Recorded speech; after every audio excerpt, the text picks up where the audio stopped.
नमस्कार, एबीपी गंगा में आपका स्वागत है। मैं हूं रोहित सिंह सावल और आप देख रहे हैं देश प्रदेश का सबसे दमदार शो बात तो चुभेगी।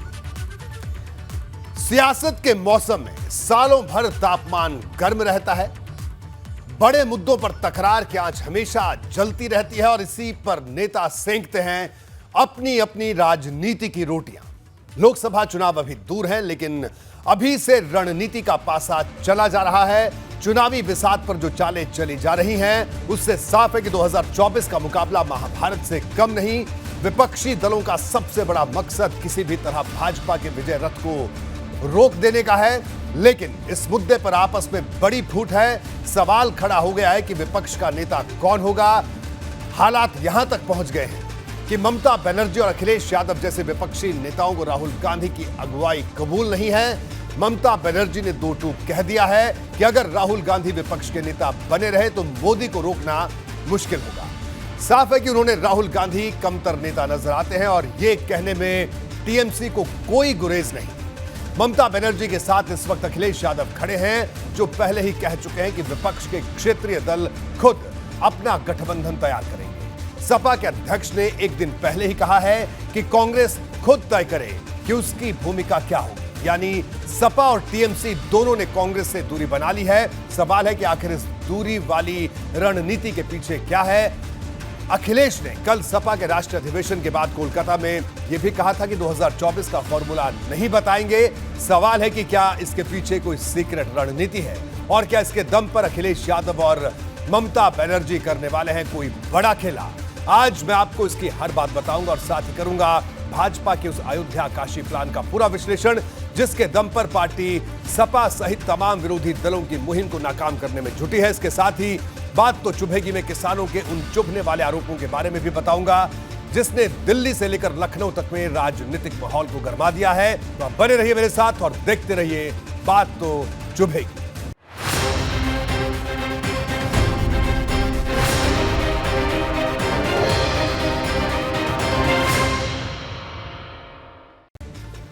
भाजपा के खिलाफ दो हाथ करने से पहले अखिलेश यादव और ममता बनर्जी नए गठबंधन के लिए पूरी मोर्चेबंदी कर लेना चाहते हैं। विपक्षी गठबंधन की तस्वीर सजा रहे इन नेताओं का इशारा पूरी तरह से साफ है कि हर गठबंधन में चेहरे की अहमियत होती है और इस लिहाज से राहुल गांधी उन्हें मोदी को चुनौती देने की काबिलियत वाले नेता नहीं लगते। विपक्ष के दो अहम दलों की तरफ से हो रही ऐसी बयानबाजी पर कांग्रेस के खेमे में हलचल तेज है। उधर भाजपा भी राहुल गांधी पर ममता और अखिलेश के तंज के पीछे की रणनीति को पढ़ रही है। वो ये समझना चाहती है कि आखिर इन बयानों की दिशा किस तरफ है और बात निकली है तो कहां तक जाएगी।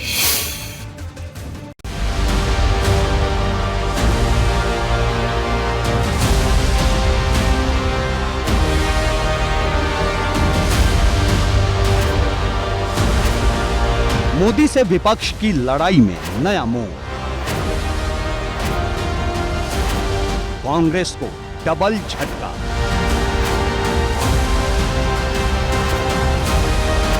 दीदी और अखिलेश को राहुल कबूल नहीं।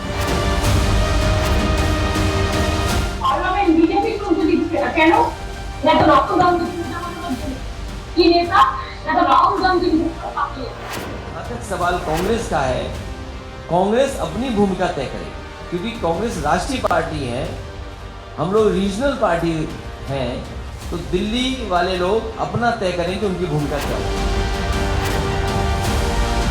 सत्ते में कांग्रेस, तीखे पलटवार से तौबा। जहां तक कांग्रेस पार्टी का सवाल है, हम हमेशा सभी के साथ वार्तालाप, सभी के साथ बातचीत करने के लिए तैयार है और विपक्षी दलों में एकता में लाने की प्रयास हमेशा करते हैं। विपक्ष में चेहरे पर संग्राम, भाजपा ने किया तंज।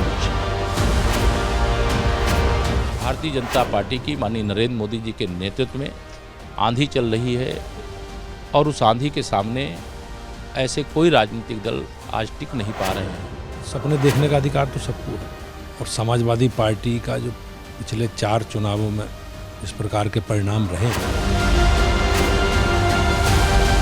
अखिलेश का सीक्रेट गठबंधन फॉर्मूला।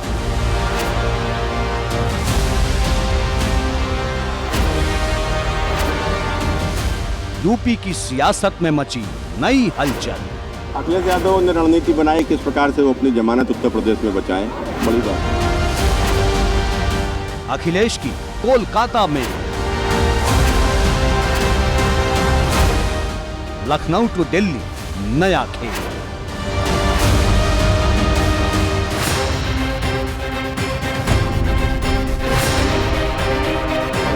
बात तो चुभेगी।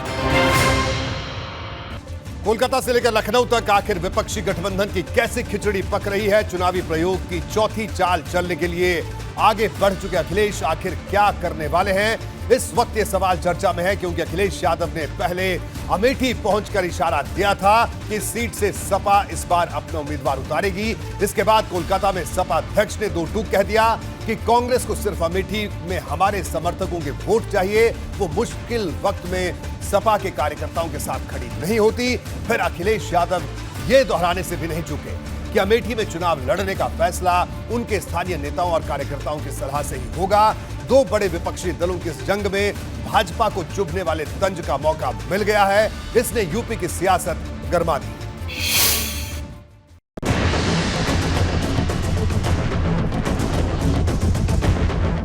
अखिलेश और ममता बनर्जी की इसी मुलाकात से साफ हो गया था कि जिस राष्ट्रीय राजनीति के एजेंडे के साथ अखिलेश यादव कोलकाता पहुंचे हैं, उसके बाद कुछ बड़ा खेला होने वाला है, और हुआ भी कुछ वैसा ही। एक ही तारीख में अखिलेश और ममता बनर्जी दोनों ने राहुल गांधी पर तीखा तंज कर दिया। अखिलेश ने दो टूक कह दिया कि क्षेत्रीय दल अपना अलग गठबंधन करेंगे और कांग्रेस अपनी दिल्ली वाली राष्ट्रीय भूमिका खुद तय कर ले। इसके बाद ममता बनर्जी ने ये कहकर हलचल तेज कर दी कि राहुल तो भाजपा की सबसे बड़ी टीआरपी हैं। পার্লামেন্ট বিজেপি শুনতে দিচ্ছে না কেন? না তো রাহুল গান্ধীকে মেটানোর জন্য। কি নেতা? না তো রাহুল গান্ধীর মুখটা থাকলে মোদিকে কেউ করলো না। কারণ ও রাহুল গান্ধী হচ্ছে মোদির সবচেয়ে বড়, আর কিছু বললাম না, বুঝে সবচেয়ে বড় টিআরপি সরকার বলে। কারণ তো করতে দিচ্ছে যেটা বাইরে থেকে বলেছে। ममता बनर्जी ने राहुल गांधी को लेकर यहां तक कह दिया कि राहुल गांधी विपक्ष का चेहरा हैं, तो कोई भी मोदी को खराब नहीं कह पाएगा। कहने को तो ये पश्चिम बंगाल की सीएम और टीएमसी की मुखिया ममता बनर्जी का बयान है, लेकिन इसकी लाइन लेंथ कांग्रेस पर अखिलेश के हमले से मिलती जुलती है, जो कांग्रेस को विपक्षी गठबंधन की अगुवाई करने वाले दल की हैसियत देने को तैयार नहीं। अखिलेश तो यहां तक कह गए थे कि कांग्रेस तो खत्म हो गई। जिन जिन ने इन एजेंसियों का दुरुपयोग किया है, पूर्व में कांग्रेस ये काम करती थी, आज कांग्रेस के रास्ते पर बीजेपी है। कांग्रेस खत्म हो गई तो बीजेपी भी खत्म हो जाएगी। अब सवाल है कि क्या अखिलेश कांग्रेस से चुनाव से पहले कोई गठबंधन नहीं करेंगे? क्या अखिलेश राहुल गांधी को राष्ट्रीय राजनीति में मोदी का विकल्प देने लायक नेता नहीं मानते? क्या अब अखिलेश और ममता बनर्जी के करीबी तमाम क्षेत्रीय शत्रप कांग्रेस पर ऐसे ही हमलावर दिखेंगे? इस सवाल के जवाब में सियासी बयानबाजी तेज हो चली है। इमेजिनेशन है ना भारत की, उस इमेजिनेशन में हमें लगता है कि राहुल जी आ नहीं पा रहे हैं। इसीलिए जब भी इस देश पर बुरा वक्त पड़ा है, भारत के लोकतंत्र पे, जमहूरियत पे, भारत के संविधान पे, तो ये जो कमंडलवादी जो लोग हैं, इनका लड़ाई हमेशा मंडलवादियों के सामने मंडलवादियों ने जीत हासिल करी है। क्या कोई ऐसा गठबंधन बन सकता है जो सबसे बड़ा दल है, जो न्यूक्लियस है, क्या बिना उसके कोई गठबंधन बन सकता है?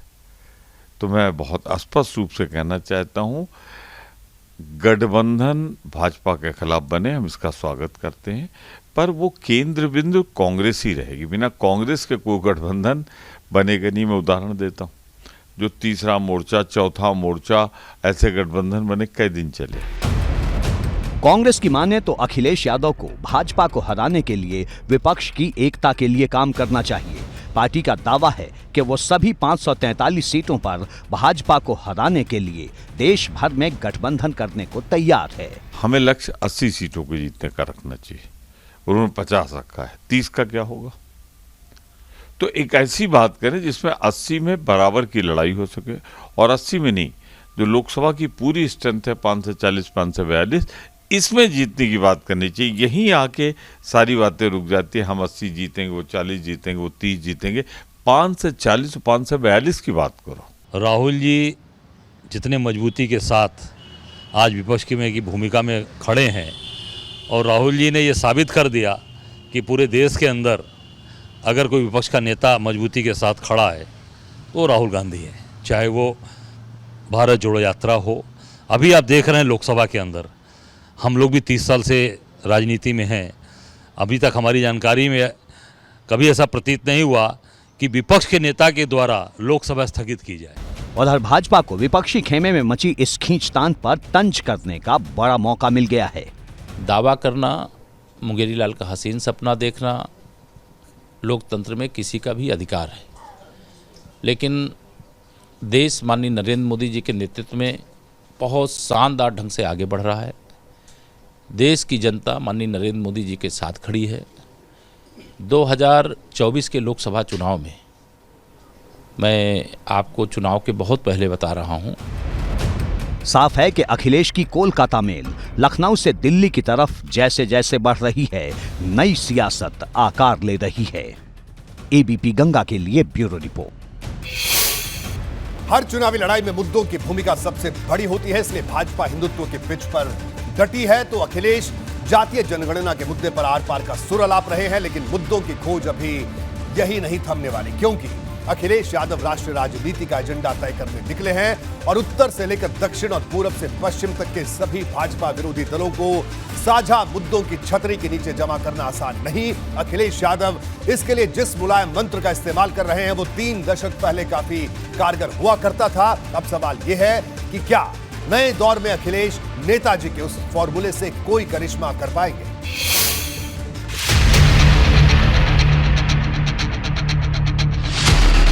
लखनऊ से कोलकाता तक विपक्षी दल मोदी सरकार के खिलाफ मुद्दों पर महामंथन कर रहे हैं। भाजपा के खिलाफ सबसे मजबूत मुद्दे की अब तक की खोज जातीय जनगणना तक पहुंचकर ठहरी हुई है। अभी सबसे बड़ा मुद्दा है कि जाति जनगणना होनी चाहिए। बीजेपी का 2014 का नारा था अच्छे दिन, और फिर बीजेपी के लोग ये नारा दे रहे हैं सबका साथ, सबका विकास और सबका विश्वास और सबका प्रयास। सबका प्रयास तभी शामिल होगा जब जाति जनगणना होगी। लेकिन कांग्रेस इस मुद्दे पर उतना जोर नहीं दे रही जिस तरह के तेवर समाजवादी पार्टी के हैं। अखिलेश यादव जिसे सबसे बड़ा मुद्दा बता रहे हैं, उसे कांग्रेस तूल देती नहीं दिख रही। यानी सपा और कांग्रेस के बीच वैचारिक पेच फंस गया है। इसी वजह से यूपी के लड़के एक गठबंधन की छतरी के नीचे खड़े होने को फिलहाल तैयार नहीं दिखते। खुद कह रहे हैं कि क्षेत्रीय दल है, तो एक क्षेत्र विशेष में है ना। बाकी 2-3 प्रदेश के बाद क्या हिंदुस्तान में जो और प्रदेश है वहां कौन है? कांग्रेस पार्टी कश्मीर से कन्याकुमारी तक है। क्या बिना उसके कोई गठबंधन बन सकता है? तो मैं बहुत स्पष्ट रूप से कहना चाहता हूं, गठबंधन भाजपा के खिलाफ बने, हम इसका स्वागत करते हैं, पर वो केंद्र बिंदु कांग्रेस ही रहेगी। बिना कांग्रेस के कोई गठबंधन बनेगा नहीं। यही नहीं, एक तरफ अखिलेश यादव के सामने अपने वोट बैंक समीकरण को इस कदर मजबूत करने की चुनौती है कि वो यूपी में भाजपा से लोहा ले सके, तो दूसरी तरफ कांग्रेस को यूपी में मजबूत कंधे की तलाश है, क्योंकि अकेले दम पर चुनाव लड़ना जीत की मंजिल तक पहुंचने के लिहाज से आसान नहीं लगता। बावजूद इसके पार्टी सपा को पहले अपना घर ठीक करने की नसीहत दे रही है। पहले अखिलेश यादव अपना घर तो ठीक करें, उत्तर प्रदेश को ठीक करें। उत्तर प्रदेश में कितनी सीट जीत रहे हैं, मैनपुरी कैसे जीते हैं, ये सब लोग जान रहे हैं। जो अपने परिवार को नहीं एकजुट रख पाएगा, वो मैं समझता हूँ कि वो थर्ड फ्रंट या इस प्रदेश और देश की राजनीति नहीं कर पाएगा। उधर भाजपा को पता है कि विपक्षी खेमे के वोट जितने बंटेंगे उसे उतना ही फायदा होगा। इसलिए पार्टी के लिए विपक्षी दलों की आपस की तकरार खुश होने के मौके की तरह है। ये सियासी रणनीति के लिए भी मुफीद है। जिस तरह से आम जन में माननीय प्रधानमंत्री की लोकप्रियता हुई है, उनके आने के बाद देश में प्रदेश में सम्मान बढ़ा है। तो जिस तरह से लोकप्रियता हुई है, और लोकप्रियता को देख करके मैं कह सकता हूँ कि हमारे शीर्ष नेतृत्व ने नारा दिया था कांग्रेस मुक्त भारत, तो मैं कह सकता हूं कि ममता जी ने उसका समर्थन किया है। पहले उत्तर प्रदेश में 2 लड़के चले थे, फिर बुआ भतीजे चले थे, उस समय 50 सीट नहीं ले पाए थे। सवाल ये भी है कि कहीं समाजवादी पार्टी एक बड़ी रणनीति के तहत तो कांग्रेस पर इस कदर हमलावर नहीं, जिससे यूपी में चुनाव से ठीक पहले तक गठबंधन की सूरत बनने पर कांग्रेस को कम से कम सीटें दी जा सकें और अपने एजेंडे पर एक राष्ट्रीय पार्टी को यूपी में लड़ने पर मजबूर किया जा सके। अब सवाल है कि क्या ये मुमकिन है? इमेजिनेशन है ना भारत की, उस इमेजिनेशन में हमें लगता है कि राहुल जी आ नहीं पा रहे हैं। तो ये जो कमंडलवादी जो लोग हैं, इनका लड़ाई हमेशा मंडलवादियों के सामने मंडलवादियों ने जीत हासिल करी है। तो समाजवादी ताकतें पूरे देश की, इंक्लूडिंग माननीय अखिलेश यादव जी, यही लोग हैं जो इस अधिनायकवादी सत्ता का पतन जो 2024 में कर सकते हैं। दूसरा मुद्दा धर्मनिरपेक्षता के नारे का है। अतीत में भाजपा विरोधी दलों ने अपनी एकजुटता के लिए सेकुलरिज्म की छतरी बार बार तानी है, लेकिन इस बार इसके जिक्र से पहले अखिलेश जातीय जनगणना का मुद्दा ज्यादा आगे कर रहे हैं, तो राहुल धर्मनिरपेक्षता के मुद्दे पर लगातार मुखर दिखे हैं। उधर अखिलेश यादव ने अपनी रणनीति बदल दी है। धार्मिक मामलों पर अब पार्टी ने मुखर होकर बोलने से बचने के संकेत दिए हैं। ये संदेश कोलकाता की राष्ट्रीय कार्यकारिणी से आया है, जहां पिछले दिनों रामचरितमानस की कुछ चौपाइयों पर जुबानी महाभारत का माहौल बनाने वाले पार्टी नेता स्वामी प्रसाद मौर्य भी मौजूद थे। एक तरफ विपक्षी खेमे में धर्मनिरपेक्षता का मुद्दा किनारे पड़ा है, तो दूसरी तरफ ममता बनर्जी, अखिलेश यादव और राहुल गांधी को लेकर जारी चर्चा में भाजपा नेता उमा भारती ने नहले पर दहला जड़ दिया है। उन्होंने तीनों नेताओं पर एक साथ हमला बोला है। और राहुल गांधी को क्या है कि वो कम्युनिस्टों की, लोग उनका भाषण लिख देते हैं कम्युनिस्ट, और कम्युनिस्ट जो है वो भारतीय एकता को मानते ही नहीं है, अखंड एक भारत को मानते नहीं है ना कम्युनिस्ट। तो इसलिए राहुल गांधी को कम्युनिस्टों की नकल छोड़नी चाहिए, थोड़ा संघ की शाखाओं में आना चाहिए, तो सब समझ में आ जाएगा, उनको ठीक से समझ में आ जाएगा।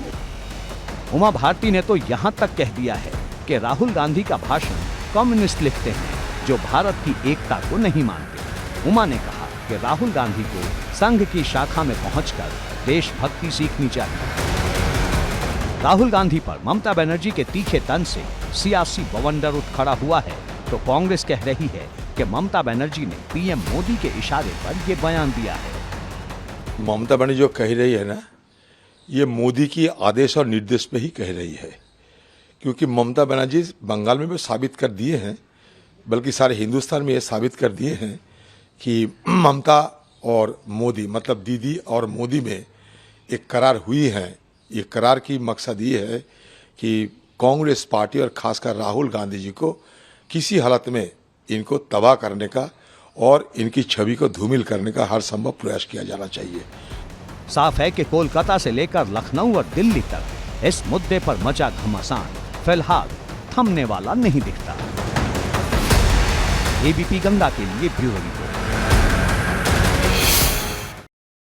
दिल्ली के रामलीला मैदान से आज किसान संगठनों के संयुक्त मोर्चे ने बड़ी हुंकार भरी। यहां देश भर के दर्जनों संगठनों के किसान पहुंचे और केंद्र सरकार से एमएसपी की गारंटी वाले कानून की मांग की। राकेश टिकैत भी यहां जमकर गरजे। भारतीय किसान यूनियन के नेताओं ने कहा कि अगर केंद्र और यूपी की राज्य सरकार ने किसानों की कर्ज माफी और फसल के सही दाम के वायदे को पूरा नहीं किया तो आगे बड़ा आंदोलन होगा।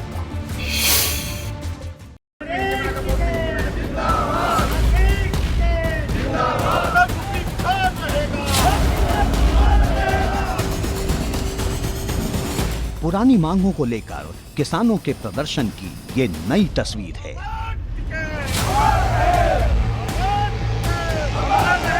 एक बार फिर दिल्ली के रामलीला मैदान में किसानों का जमावड़ा लगा।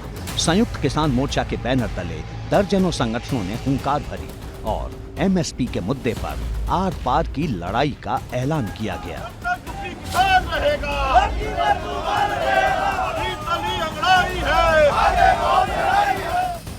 किसानों ने महापंचायत के जरिए फिर एक बार ताकत दिखाने की कोशिश की। स्वामीनाथन आयोग की सिफारिश के अनुसार एमएसपी पर खरीद की गारंटी के लिए कानून लाने की मांग की गई। हालांकि इसके लिए सरकार ने समिति का गठन किया है, लेकिन किसानों की मांग है कि इस समिति को रद्द किया जाए और नई समिति में संयुक्त किसान मोर्चा के प्रतिनिधियों को शामिल किया जाए। देखो, एमएसपी का एक बड़ा सवाल है। जो किसानों की फसलें बर्बाद होगी वो भी एक सवाल है। आलू, प्याज, टमाटर, किसान की कोई भी फसल आती है तो उसके कीमतें नहीं मिलती, ये भी एक सवाल है। सरकार बातचीत करे, इसमें पॉलिसी बनाए। सरकार को ये है कि किसानों की फसलें कम रेट में बिके और किसान अपनी जमीन बेच कर जाएं। ये एक बड़ा षड्यंत्र चल रहा है, ये जमीन छीनने का षड्यंत्र है। केंद्र सरकार ने एमएसपी का वादा तभी किया था जब पिछली बार किसान दिल्ली घेर कर बैठे थे, लेकिन वादा अभी तक जमीन पर नहीं उतरा। किसान महापंचायत की शक्ल में फिर एक बार सामने आ गए। किसानों ने साफ कहा है कि अगर मांग पूरी नहीं हुई तो अप्रैल के महीने में बड़ा आंदोलन शुरू किया जाएगा। 2 साल में भारत सरकार से बातचीत आज शुरू हुई है। वे कमेटी के लोग हमारे आ जाएंगे, उसके बाद में ही आगे का हम निर्णय लेंगे। उत्तर प्रदेश सरकार कह रही लगातार हमने गन्ना का भुगतान सबसे ज्यादा किया है, लगातार फसलों की खरीद हो रही, किसानों को उनका हक दिलाया जा रहा है, किसान सम्मान निधि दी जा रही है। वैदिक झूठ का तो कुछ इलाज है नहीं। झूठ आदमी बोलता रहो तो कुछ ही कह लो इसी जीभ से। भाई गन्ना हम डाल रहे, जो गन्ना एक्ट है उसके हिसाब से भुगतान करवा दो। और अब तो प्रधानमंत्री ने कहा कि डिजिटल होना चाहिए, देश डिजिटल हो रहा है तो हमारे किसान को भी डिजिटल करवा दो। एक तरफ जहां रामलीला मैदान पर किसानों का जमावड़ा था, तो दूसरी तरफ किसान नेताओं का एक प्रतिनिधिमंडल कृषि मंत्री नरेंद्र सिंह तोमर से मिलने पहुंचा, जहां 5 मुद्दों पर बात हुई। पहला, एमएसपी गारंटी कानून। दूसरा, शहीद किसानों के परिवारों को लंबित मुआवजा। तीसरा, किसान आंदोलन के दौरान दर्ज किए गए किसानों पर मुकदमे वापस नहीं लिए गए। चौथा, अजय मिश्रा टेन्योर हटाया जाए। और 5वां, विद्युत संशोधन विधेयक। किसानों की हुंकार ऐसे समय में दिखाई दे रही है जब 1 साल बाद लोकसभा का चुनाव है। हालांकि सरकार कहती है कि किसानों के प्रदर्शन का चुनाव पर कोई असर नहीं पड़ेगा।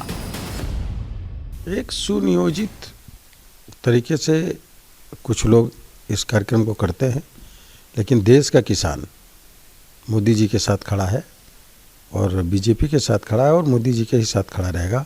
कुछ लोग हैं जो इस तरीके का काम कर रहे हैं। सारी चीज़ें लागू हैं, एमएसपी भी लागू है, क्लेरिफिकेशन है, सारी चीज़ें फाइनल हैं और जनता जान भी रही है और ये प्रैक्टिकल में हो भी रहा है। अपनी राजनीति करने के लिए कहीं न कहीं अब किसान आंदोलन को काफ़ी दिन हो गया, उत्तर प्रदेश के चुनाव से पहले वो किया गया था।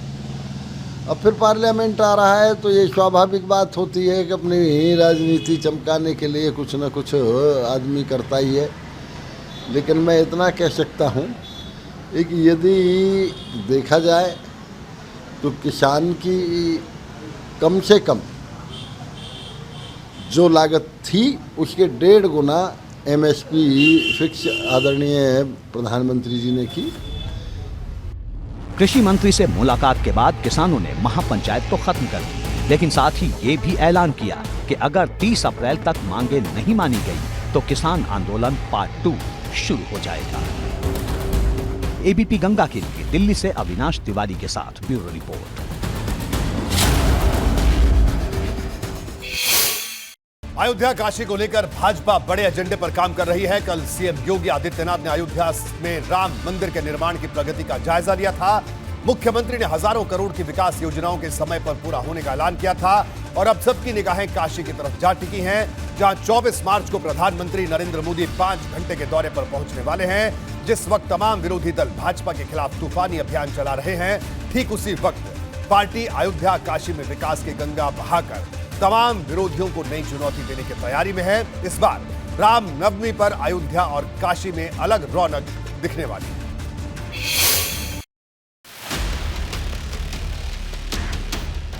अयोध्या में इस बार रामनवमी पर अलग ही रौनक नजर आएगी। दरअसल श्री राम जन्मभूमि तीर्थ क्षेत्र ट्रस्ट की तरफ से राम जन्मोत्सव मनाने का फैसला लिया गया है। ये महोत्सव 21 मार्च से 30 मार्च तक राम की पैड़ी समेत अलग अलग जगहों पर मनाया जाएगा। बड़ी बात यह है कि ये जन्मोत्सव रामलला के अस्थायी मंदिर में आखिरी बार होगा। क्योंकि अगली बार जब रामनवमी मनेगी तब तक भव्य राम मंदिर बनकर तैयार हो जाएगा। इस कार्यक्रम के लिए बड़े स्तर पर तैयारी शुरू हो गई है। तीर्थ क्षेत्र ने कुछ नए ढंग से ये 9 दिनों का आनंद और उत्सव मनाने का विचार किया। नए ढंग से इसलिए कि पिछले 2 नवरात्र तो कोरोना में चले गए, उसके पहले यहाँ ऐसा कुछ होता नहीं था। एक रामकोट की परिक्रमा होती थी। राम जन्मोत्सव के दिन अयोध्या में यूं तो अलग अलग मंदिरों में सांस्कृतिक और धार्मिक कार्यक्रम होते रहे हैं, लेकिन इस बार राम मंदिर ट्रस्ट ऐसे उत्सव का रूप दे रहा है। रामलला के भव्य मंदिर में विराजमान होने से पहले इसकी शुरुआत हो रही है, तो विराजमान होने के बाद 2024 से हर साल ये महोत्सव इसी तरह आयोजित होगा, जो अयोध्या की पहचान से जुड़ जाएगा। आयोजन उद्देश्य यह है कि समाज का सभी वर्ग, वो एक छोटे बच्चे से लेकर एक अधेड़ अवस्था, वृद्धावस्था तक के व्यक्ति को अयोध्या में आने पे राम जन्मोत्सव का आनंद लेने का एक अवसर प्राप्त हो। इस दृष्टिकोण से एक बहुआयामी संरचना बनाई गई है, जिसमें योग से लेकर खेल के विभिन्न विद्याओं को लेकर, श्री रामचरितमानस के पारायण से लेकर, श्री राम नाम संकीर्तन से लेकर, और फिर विभिन्न विद्वानों के दिग्गजों के प्रवचन से लेकर, और अंततोगत्वा विभिन्न सांस्कृतिक कार्यक्रमों की एक बड़ी विस्तृत रूपरेखा है। 2023 का श्री राम जन्मोत्सव कुछ इस तरह होगा कि इसमें सरयू में नौकायान प्रतियोगिता दिखेगी, तो तलवारबाजी का हुनर भी दिखाई पड़ेगा। अलग अलग खेल प्रतियोगिताओं के बीच इसमें खास तौर पर अयोध्या के 84 कोस की परिधि के लोगों को ही खास तौर पर शामिल होने का मौका मिलेगा, जबकि 2024 में जब इस खेल महोत्सव का विस्तार होगा तब इसमें भाग लेने वाले प्रतिभागियों के क्षेत्र का भी विस्तार हो चुका होगा। ऐसे खेलकूद भी जो ओलंपिक का हिस्सा है, और इसी क्षेत्र के, अवध क्षेत्र के नए उभरते कथा व्यास, कवि की दौड़, मैराथन, तैराकी। श्री राम जन्मोत्सव के जरिए अयोध्या और श्री राम के प्रति लोगों के जुड़ाव को मजबूत करना है और रामलला के जन्मोत्सव को अयोध्या के सबसे बड़े उत्सव के रूप में प्रतिष्ठित करना है। इसलिए इसकी शुरुआत तो पहला पड़ाव है, लेकिन चरणबद्ध तरीके से इसमें विस्तार होता रहेगा और अयोध्या की छवि पूरी दुनिया के लोगों को अपनी तरफ खींचेगी। कुछ इसी तरह की परिकल्पना और संरचना को आकार दिया जा रहा है। राम मंदिर बनने जा रहा, भगवान गर्भगृह में स्थापित होने जा रहे हैं। एक चरण है। दूसरा चरण पूरी विश्व की संस्कृति को राममय करना है। ये कहीं न कहीं राम जन्मभूमि तीर्थ क्षेत्र उसी के लिए प्रयास कर रहा है। अयोध्या जिसो जाने ही दे जय जनाई, आवई जाने ही तुम्हें हो जाई। जो राम जी को जान जाएगा वो राम जी का हो जाएगा। राम जन्मभूमि तीर्थ क्षेत्र यही प्रयास कर रहा है कि अयोध्या आने वाला व्यक्ति राम जी का होकर जाए। जब से यूपी में योगी सरकार आई है, अयोध्या से लेकर काशी तक की चर्चा आए दिन हो रही है। हाल ही में सीएम योगी अयोध्या पहुंचे थे, जहां करोड़ों रुपयों की विकास योजनाओं की सौगात दी गई। अब पीएम मोदी 24 मार्च को अपने संसदीय क्षेत्र काशी पहुंचने वाले हैं। पीएम मोदी जहां 5 घंटे काशी में गुजारेंगे, वहीं 29 योजनाओं की सौगात भी देंगे। एबीपी गंगा के लिए ब्यूरो रिपोर्ट। बात भाजपा के नए अभियान की। दरअसल लोकसभा चुनाव से पहले भाजपा की कोशिश बड़ी संख्या में मुसलमानों को अपने साथ जोड़ने की है। यूपी के नजरिए से देखें तो ये कोशिश बहुत अहम मानी जा रही है, क्योंकि यूपी में 1 दर्जन से ज्यादा ऐसी लोकसभा की सीटें हैं जिन पर मुस्लिम वोटर बेहद असरदार है। इसी समीकरण को देखते हुए भाजपा मोदी मित्र नाम से एक अभियान शुरू करने जा रही है, जिसका मकसद मुस्लिम वोटरों तक पहुंचकर सरकार की योजनाओं को गिनाने का है। हालांकि इससे पहले भी मुस्लिमों को लेकर भाजपा कई अभियान चला चुकी है, लेकिन ये पहली मुहिम है जिसमें सीधे सीधे प्रधानमंत्री का नाम शामिल है। को लेकर है, जहां मुस्लिमों की आबादी चुनावी हार जीत में अहम साबित होती है। दरअसल देश भर में 65 ऐसी लोकसभा सीटें हैं जो मुस्लिम बहुल हैं। यहां मुस्लिम मतदाता निर्णायक भूमिका में होते हैं। ऐसे में इन सीटों पर कैसे जीत का कमल खिलाया जाए, इसे लेकर भाजपा ने प्लान तैयार किया है। मोदी मित्र अभियान के तहत भाजपा कार्यकर्ता मुस्लिमों के बीच जाएंगे, केंद्र सरकार की योजनाओं को गिनवाएंगे और उसके फायदे बताएंगे। इसके साथ ही मुस्लिम वर्ग के लोगों के साथ संवाद किया जाएगा। इससे पहले पसमानदा सम्मेलन के जरिए भी भाजपा ऐसी कोशिश कर चुकी है, जबकि सूफी संवाद के जरिए भी विचारधारा का प्रचार प्रसार किया जा चुका है। देखिए, आदरणीय प्रधानमंत्री मोदी जी का मंत्र है सबका साथ सबका विकास, और उस मंत्र को चरितार्थ करने के लिए भाजपा के कार्यकर्ता और देश की जनता पूरी तरह से काम करती है। तो बड़े विश्वास के साथ मैं कह सकता हूं, जब सभी वर्गों को काम करते हैं, सभी के लिए हम केंद्र सरकार की योजनाओं का लाभ देने का काम करते हैं, तो सभी लोग माननीय प्रधानमंत्री मोदी को पसंद करते हैं। और आदरणीय प्रधानमंत्री मोदी की जो लोकप्रियता है लगातार जैसे बढ़ रही है, तो उसे मैं कह सकता हूँ कि इनके इकट्ठे होने से, इकट्ठे न होने से कोई असर पड़ने वाला नहीं है। इस अभियान की शुरुआत अप्रैल महीने में 25 तारीख से होगी, यानी करीब 1 महीने बाद। यूपी के लिए ये अभियान इस वजह से खास है क्योंकि यूपी में 13 सीटें ऐसी हैं जहां मुस्लिम वोटर अहम माने जाते हैं और भाजपा की कोशिश इन्हीं सीटों पर जीत दर्ज करने की है। हमारी जो विचारधारा है, उस विचारधारा में अंत्योदय में अंतिम छोर पर बैठे व्यक्ति को समाज की मुख्य धारा में लाना। और जहाँ तक मोदी जी के मोदी मित्र से जुड़े आपने विषय की बात कही है, ये पार्टी के नियमित चलने वाले कार्यक्रम हैं।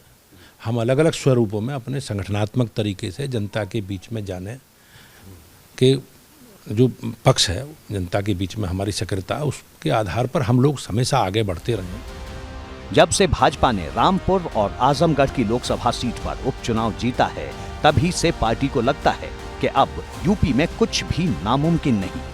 यही वजह है कि लोकसभा की सभी 80 सीटों को जीतने का दावा किया गया, लेकिन विपक्ष अभी भी सरकार की नीयत पर सवाल उठा रहा है। देखिए, भारतीय जनता पार्टी की कथनी और करनी में जमीन आसमान का अंतर है। जो भारतीय जनता पार्टी कहती है वो करती नहीं है। ये केवल जनता को गुमराह करने का काम है। जनता के मुख्य मुद्दों से जनता का ध्यान बांटने का प्रयास है। जनता महंगाई, बेरोजगारी, भ्रष्टाचार, विकास, अपराध, इन तमाम समस्याओं से परेशान है। इसलिए भारतीय जनता पार्टी अब चाहे कुछ भी कर ले, केंद्र में सत्ता में परिवर्तन और बदलाव होना तय हो गया है। हर पार्टी को अधिकार है कि वो हर मत, हर धर्म के लोगों को अपने साथ जोड़े। अगर बीजेपी ऐसा कर रही तो क्या गलत, लेकिन जो अपने जख्म देखेंगे ना, जो अपना अपमान देखेंगे, जो जिस तरह कत्लेआम हुआ वो देखेंगे, तो उसके बाद मोदी जी के पास दिखाने दो ना बीबीसी की जो डॉक्यूमेंट्री है, सब असलियत सामने आ जाएगी। भाजपा सरकार की नीयत पर सिर्फ सियासी खेमे से ही सवाल नहीं उठ रहे, एक सवाल मुस्लिम धर्म गुरुओं का भी है। जमीयत उलेमाए हिंद ने कुछ चुभते हुए सवाल खड़े किए हैं। सरकार की तरफ से और कई राज्य सरकारों की तरफ से ये कहा गया कि हम शोषित, वंचित, पीड़ित, शिक्षा और विकास की मुख्य धारा से दूर पसमानदा मुसलमानों को विकास की मुख्य धारा से जोड़ेंगे। तो उस पर तमाम मुसलमानों ने उस पर सरकार को अप्रिशिएट किया और इसी मंथ में जमीयत उलमाए हिंद का जो महाअधिवेशन दिल्ली में हुआ था, उसमें भी पसमानदा मुस्लिम्स को लेकर के सरकार की जो घोषणाएं थी और मिशन दोस्त के अंतर्गत जो टर्की में सरकार ने रिलीफ पहुंचाई है अर्थक्वेक से मुतासिर लोगों को, मुसलमानों ने उसको अप्रिशिएट किया है। भारतीय जनता पार्टी लोकसभा चुनाव 2024 के लिए 400 सीट जीतने का लक्ष्य रख रही है। ऐसे में वो तमाम सारी सीटें होगी जो कि मुस्लिम बहुल होगी, उनको कैसे जीता जाए, इसको लेकर के भी बीजेपी ने बाकायदा लक्ष्य साधना शुरू कर दिया है। अगर बात करें तो जहां एक तरफ पासमानदा समाज को लेकर के सम्मेलन आयोजित हो रहे हैं, वहीं सूफी संवाद के जरिए मुसलमानों तक पहुंचने की कोशिश हो रही है और अब एक नई पहल के जरिए मुस्लिमों तक पहुंचेगी भारतीय जनता पार्टी। 25 अप्रैल से अगर बात करें तो मोदी मित्र के नाम से कई सारे बीजेपी के जो वर्कर रहेंगे वो मुसलमानों के बीच में जाएंगे। यूपी हो या दिल्ली, जहां भी मुस्लिमों को लेकर हलचल बढ़ती है, वो सीधे सीधे मतदाताओं को प्रभावित करती है। और 1 साल बाद लोकसभा चुनाव है, ऐसे में भाजपा की कोशिश ज्यादा से ज्यादा मुस्लिमों तक पहुंचकर अपनी नीतियां बताने की है। लेकिन सवाल अहम ये है कि जब मुस्लिम मतदाता पोलिंग बूथ पर पहुंचेगा तो उसके जहन में क्या होगा। एबीपी गंगा के लिए दिल्ली से अविनाश तिवारी के साथ ब्यूरो रिपोर्ट। बात प्रयागराज शूटआउट की, जिसको अंजाम देने वाले बदमाश अभी तक पुलिस की गिरफ्त से दूर हैं। इस वारदात में शामिल बदमाशों की तलाश के लिए 15 टीमों का गठन किया गया है, लेकिन अभी तक पुलिस के हाथ कोई बड़ी कामयाबी नहीं लगी। आज पुलिस को सूचना मिली थी कि अतीक का बेटा असद फतेहपुर सीकरी के आसपास छिपा है, लेकिन पुलिस जब तक एक्शन में आती असद वहां से भाग निकला। इस कार्रवाई में 4 शूटर पकड़े गए हैं जो असद के करीबी बताए जा रहे हैं। यूपी पुलिस ने फतेहपुर सीकरी से लेकर राजस्थान बॉर्डर तक पहरा कड़ा कर दिया।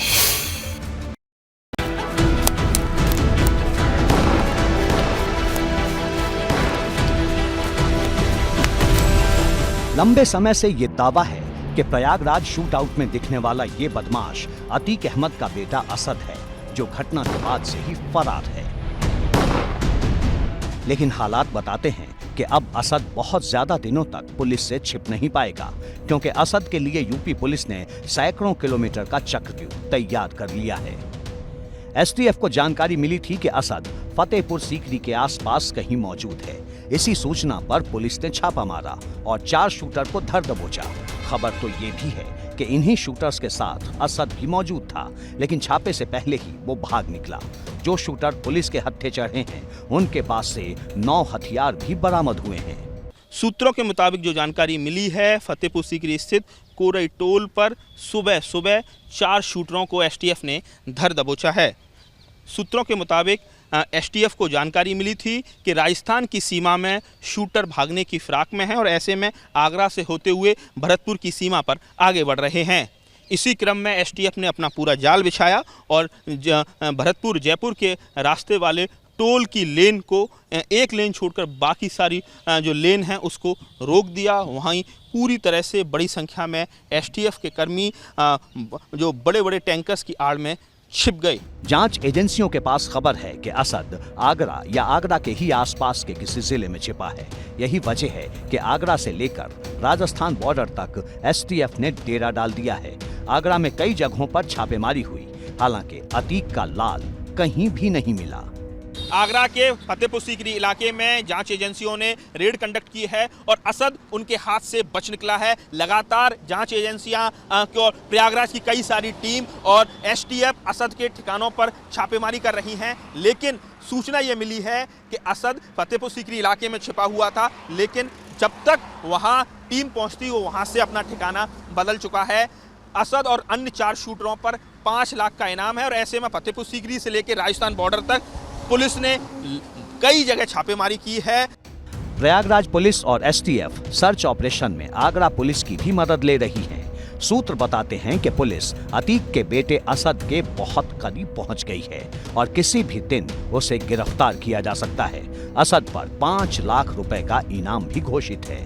सूत्रों के मुताबिक जानकारी ये भी मिली है कि बिल्कुल सटीक निशाने पर जब तक टीम पहुंचती उससे पहले ही असद को कुछ इस बात की भनक लग गई कि टीम यहां पहुंचने वाली है और वो उसने अपना ठिकाना बदल दिया है। तो कुल मिला के कहा जाए, प्रयागराज इस शूट आउट मामले में जांच एजेंसियों के रडार पर फतेहपुर सीकरी और राजस्थान बॉर्डर का वो इलाका है जहां असद और उसके साथियों के छिपने की सूचना सामने आ रही थी और वहां रेड कंडक्ट की गई है।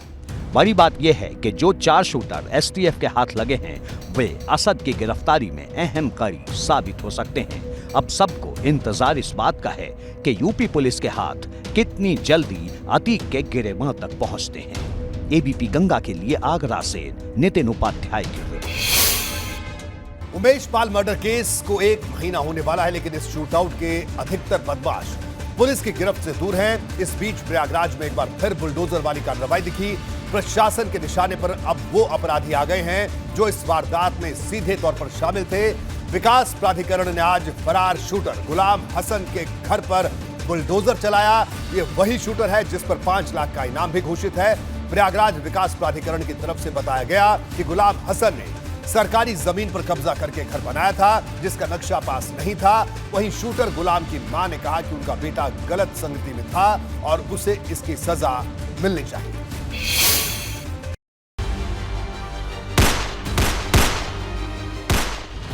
माफिया है, इनको मिट्टी में मिलाने का काम करेंगे।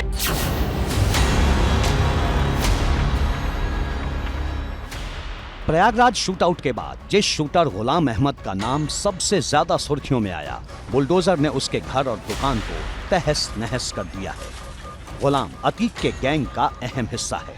खबर है कि गुलाम ने ही उमेश पाल की सुपारी ली थी। वारदात वाले दिन मोहम्मद गुलाम उमेश पाल के घर की गली में बगल में मौजूद था। इलेक्ट्रिक दुकान में बहरूपिया बनकर खड़ा था और जैसे ही उमेश पाल गाड़ी से गली के पास पहुंचे, गुलाम ने फायरिंग शुरू कर दी। प्रयागराज के चर्चित उमेश पाल शूटआउट केस में सरकारी अमले ने आज एक बड़ी कार्रवाई की है। वारदात में सीधे तौर पर शामिल सीसीटीवी फुटेज में नजर आ रहे नामजद आरोपी और 5 लाख रुपए के इनामी गुलाम हसन के घर पर बुलडोजर चलाकर उसे मलबे में तब्दील कर दिया गया है, मिट्टी में मिला दिया गया और इस 335 वर्ग मीटर एरिया में ये मकान बना हुआ था। हालांकि एक मंजिला मकान ही था, पुराना मकान था, लेकिन काफी बड़े इलाके में था। करोड़ों रुपए इसकी बाजारू कीमत बताई जा रही है। अब गुलाम ने जो किया उसका भुगतान शुरू हो चुका है, क्योंकि गुलाम के परिवार वाले भी उससे दूरी बना रहे हैं। गुलाम की मां ने घटना में उसके मौजूद होने की न सिर्फ पुष्टि की, बल्कि यहां तक कह दिया कि जिस दिन एनकाउंटर में वो मारा जाएगा उसका शव भी वो नहीं लेंगे। गुलाम की मां तो उसका चेहरा तक नहीं देखना चाहती। हमार न गिरा हुआ, उनके जहाँ हुआ सब गिराया था, हमार न गिरा हुआ। मोर बेटवा एक कमरा की जगह उनके गिराया था, हम न रोकब, लेकिन हमार तो बचाया था। हम कहाँ जाओ, कहाँ सर झुकाओ मेरे लाल। तो उसका आरोपी को सजा दीजिए, हम मना नहीं करेंगे। आप जितनी चाहे उतना सजा दे दें, मेरे घर न गिराइए। हाथ जोड़ी, मुझे सर झुकाने की जगह दे दीजिए। बिल्कुल समर्थन है मेरा जो है, लेकिन जो निर्दोष है उनके साथ भी न्याय होना चाहिए। जो बिल्कुल भी जिनको पता ही नहीं, कुछ मालूम ही नहीं, जो तो गुलाम के साथ होना चाहिए कार्रवाई। और उनका परिवार, मेरी माँ और किसी को कुछ नहीं पता है। बात सपा विधायक इरफान सोलंकी की, जिनका दर्द एक बार फिर छलका। कानपुर में पेशी के लिए आए इरफान सोलंकी ने कहा कि उनके साथ जानवरों जैसा सलूक किया जा रहा है। इससे पहले जब शुक्रवार को इरफान को कानपुर कोर्ट लाया गया था, तब भी उन्होंने इसी तरह की बात कही थी। आज प्लॉट में आगजनी वाले मामले में गवाही होनी थी, लेकिन वकीलों की हड़ताल के चलते वो नहीं हो पाई। इरफान सोलंकी की तरफ से दरख्वास्त दी गई है कि बार बार उन्हें महाराजगंज से कानपुर ना लाया जाए और वीडियो कॉन्फ्रेंसिंग के जरिए ही सुनवाई।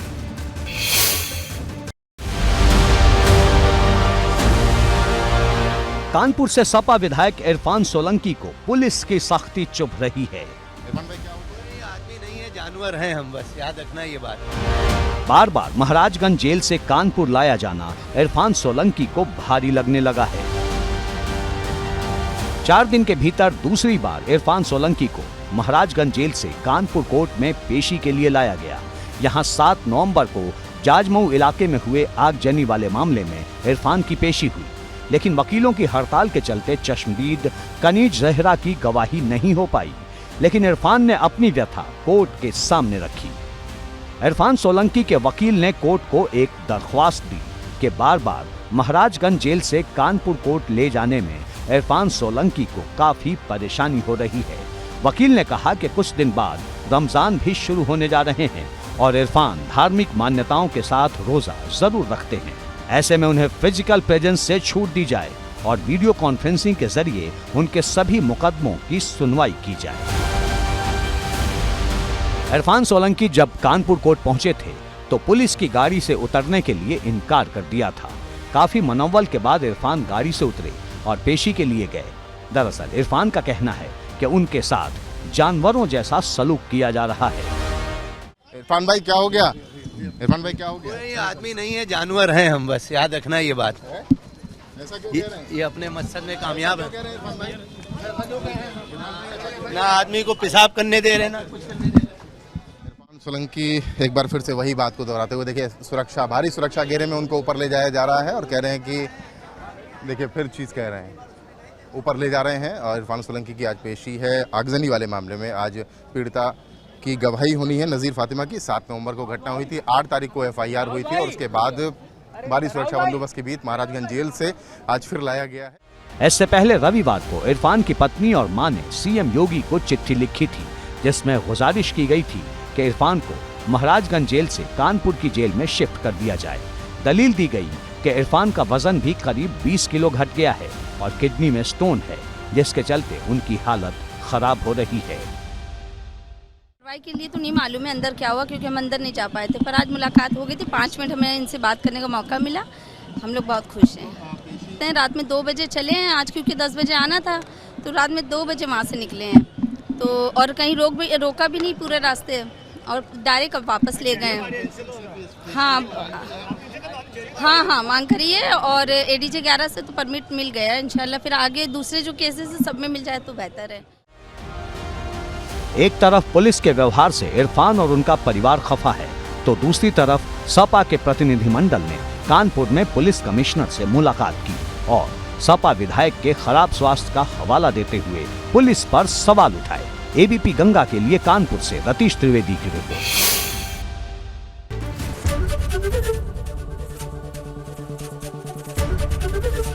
ABP गंगा, खबर आपकी, जुबान आपकी।